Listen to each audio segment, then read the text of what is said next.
গতকালকে বাংলাদেশের একটি ঐতিহাসিক এবং গুরুত্বপূর্ণ নির্বাচন, যেটি একই সাথে জাতীয় নির্বাচন এবং গণভোট হয়েছে।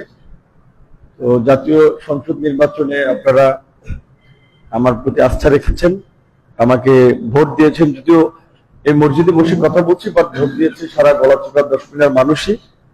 তো আনুষ্ঠানিকভাবে বলতে গেলে এখন পর্যন্ত আমি এই বিষয়ে বক্তব্য বিবৃতি দেই নেই। আজকে আমরা মুসলমান, আল্লাহর ঘর, আল্লাহ আমাদেরকে বিজয়ী করেছে। এই মসজিদ থেকে পবিত্র জুম্মার নামাজ আদায়ের পরে আল্লাহ পাক আমাদেরকে সুস্থভাবে কথা বলার সুযোগ করে দিয়েছেন, নামাজ আদায় করে দোয়া দরুদ পড়ার সুযোগ করে দিয়েছেন। এর জন্য আল্লাহর প্রতি কৃতজ্ঞতা। এবং আপনারা যারা ভোট দিয়েছেন, আপনারা বিশেষ করে এটুকু আমি বলতে পারি যে আমার ভোটের বড় একটা অংশই সাধারণ মানুষ, খেটে খাওয়া মানুষ। তারা তাদের সন্তান, এলাকার ছেলে আপন মনে করে তারা ভোট দিয়েছে। সুতরাং যারা প্রতিষ্ঠিত বা যারা ভালো আছে তো আছেই, এই অসহায় গরিব সাধারণ মানুষের জন্য আমি কিছু করতে পারি, সেজন্য আমাকে দোয়া করবে।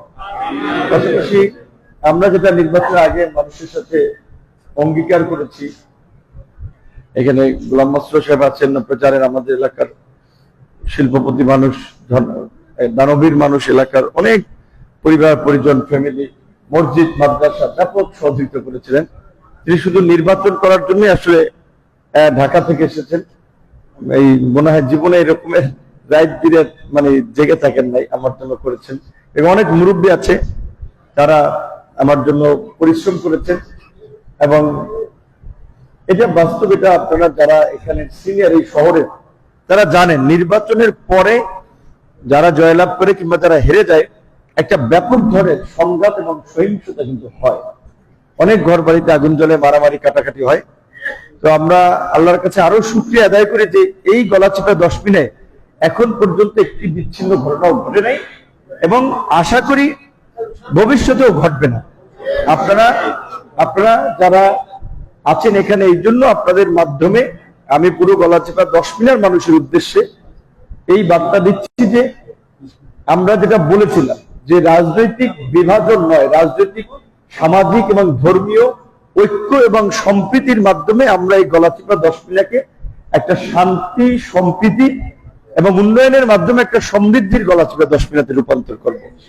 দয়া করে রাজনৈতিক কারণে, আমি আগেও বলেছি যে আমি একজন মজলুম মানুষ, আমি নির্যাতিত হয়েছি, নিষ্পৃষ্ট হয়েছি, আঘাতপ্রাপ্ত হয়েছি। এমনকি আমার সাথে নির্বাচন করতে এসেও আমার আত্মীয় স্বজন, আমার নেতা কর্মী অনেকেই লাঞ্ছিত হয়েছে, অপমানিত হয়েছে। এটা আপনারা পত্র পত্রিকায়, মিডিয়ায় বিভিন্ন ভাবে দেখেছেন। তা আমিও তাদেরকে বলবো, আপনারা ধৈর্য ধরেন।